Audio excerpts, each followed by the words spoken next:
Good morning, Hapeville friends and neighbors. Dewey here. I'm trying something new today.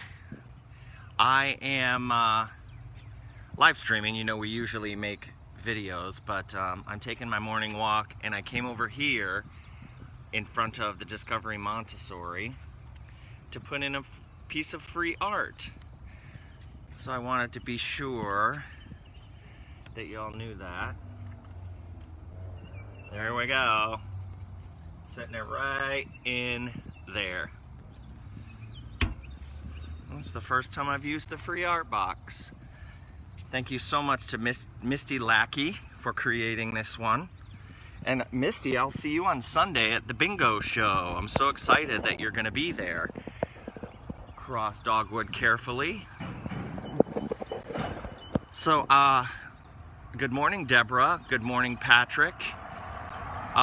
So here's the thing, as I walk home, I thought that I would share a little bit of history with you. Normally what I like to do is really prepare myself, gather all the pictures, write the copy, and then make a post.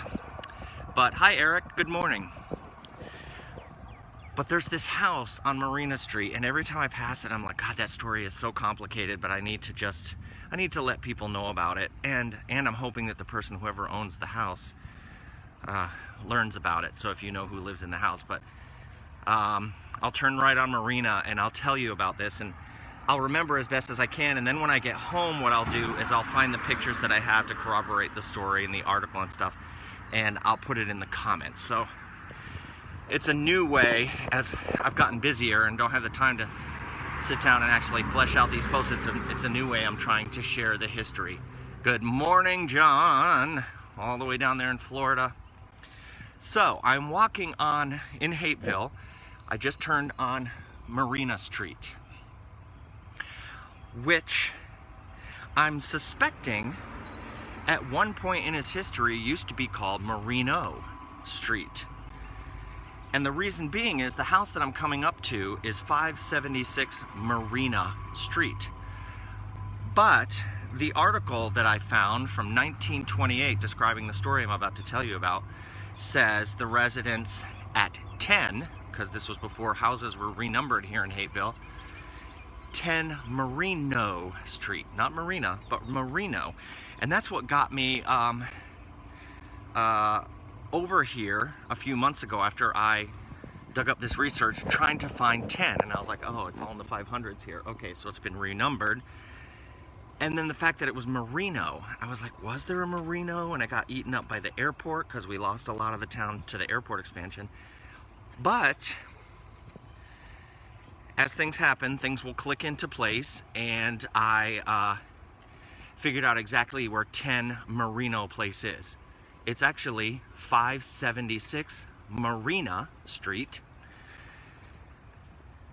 So the article was from 1928. The story was an international one. Everyone knew about it. And it involved this little house. Can I flip? Yeah. This house at 576 Marina. This here is Estelle. That house has been here for at least 93 years. Not sure the year it was built, but in the research that I found this old picture of the house in the Atlanta Journal-Constitution, and the picture was taken from this angle, but I didn't recognize. I came by so many times, but I'd come this way, that way, looking for 10 Merino. Then just about a week ago, Douglas and I were walking, and I saw this house from this angle, and I went, wait a minute. And I went home, I pulled up the picture, I was like, that was 10 Merino Street, which is now 576 Marina. But I'm gonna come around and show it to you from the other side so you can see that. Good morning, Emily. Good morning. Nice to see you, Emily. So here it is, 576 Marina. If you know who lives here, you're here in Hapeville and you know who lives here, let me know. Okay, so here's the really cool story, and I'm gonna paraphrase it because it's a very long, convoluted story about that involves this house. And it's a lovely little house. Look at that. This used to be 10 Merino, but again, like I said, now we call it Marina, But I don't know how long it's been Marina, or when it became Marina, because look, there is some evidence that it used to be. You come to this little duplex next door, and it says, parking for residents of 574 Marino. How about that? It is a cute house, Emily. So at some point, Marina and this beautiful little row of residences with the church at the end used to be called Marino. At least I know it was in 1928. This house was a featured player in an international scandal. Okay, so let me tell you what happened. So there was a woman, and again, I told you I'm paraphrasing this. I was walking to drop the art off, and I was like, I just got to share this and see how this goes.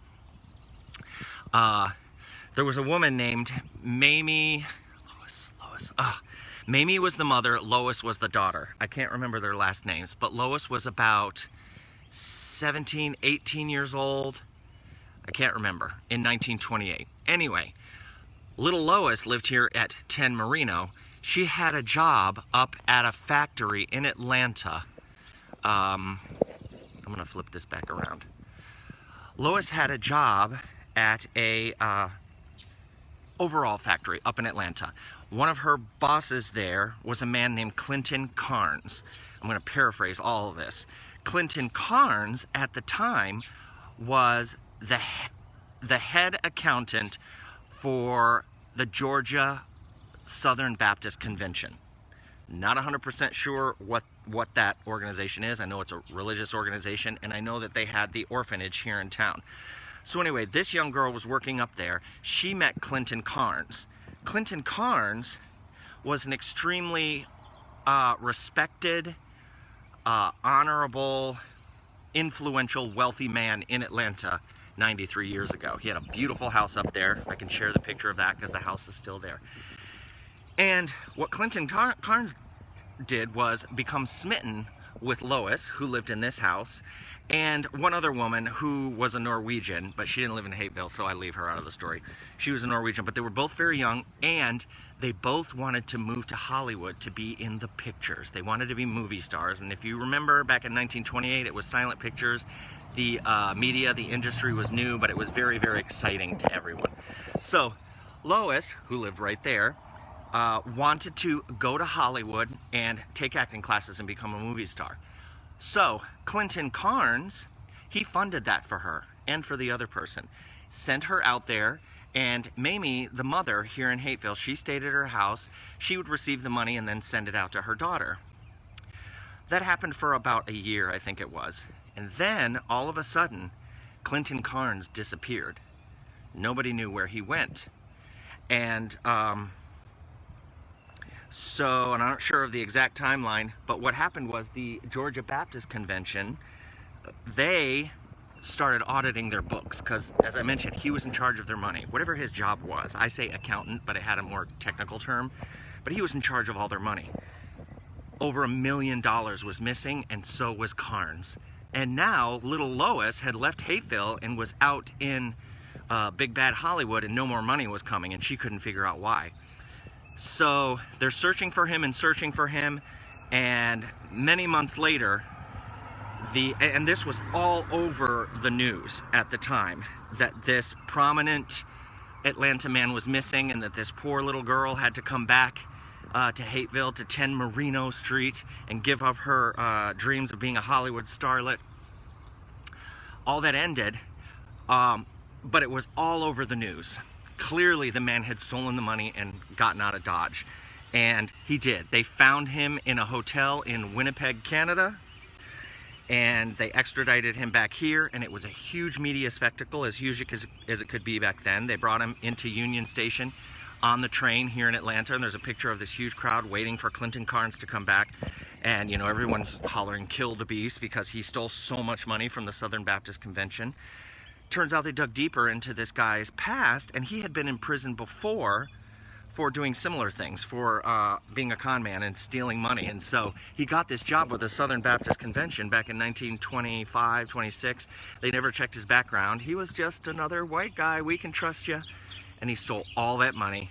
He affected this girl's life here. So anyway, I always wonder when I walk by 576 Marina if the people who own it know that a little movie starlet, a little wannabe movie starlet lived there and went through an international scandal here. There's so much more to it. And what's really great is the story was so widely known that a hit song was even made about it. I forget the name of it, but I'll put the link down here along with pictures. It's on YouTube. Someone made a hit record about Clinton Carnes and his scandal. So thanks for listening, Emily. I appreciate it. I had a feeling you'd stick around and listen, and I see several other people did. But anyway, I'm out and about, and I thought, you know, why not try to share some history on the fly? So that's what I did. I just shared some history on the fly. And one of the many things that I'm wanting to do here in Hapeville is create a historical bicycle tour for folks. My friends, Kate and Pete, they live here in town, and they own a really popular bicycling shop up in Atlanta. Well, they're going to move a satellite location down here and asked me if I would do historical tours, and I said yes. So I take my morning walks every day, and I'm just overwhelmed with all of the facts that I've accumulated over my last 3 years here, and trying to get them together into a feasible bicycling tour. So that's one of the stops that I'm going to include on it. So anyway, cool. Thank you guys for listening. I appreciate it. Thank you for being a part of the Hapeville channel, and I hope this was enjoyable, even though it was extremely informal. Create yourself a great day, and I'll talk to you again soon. Bye.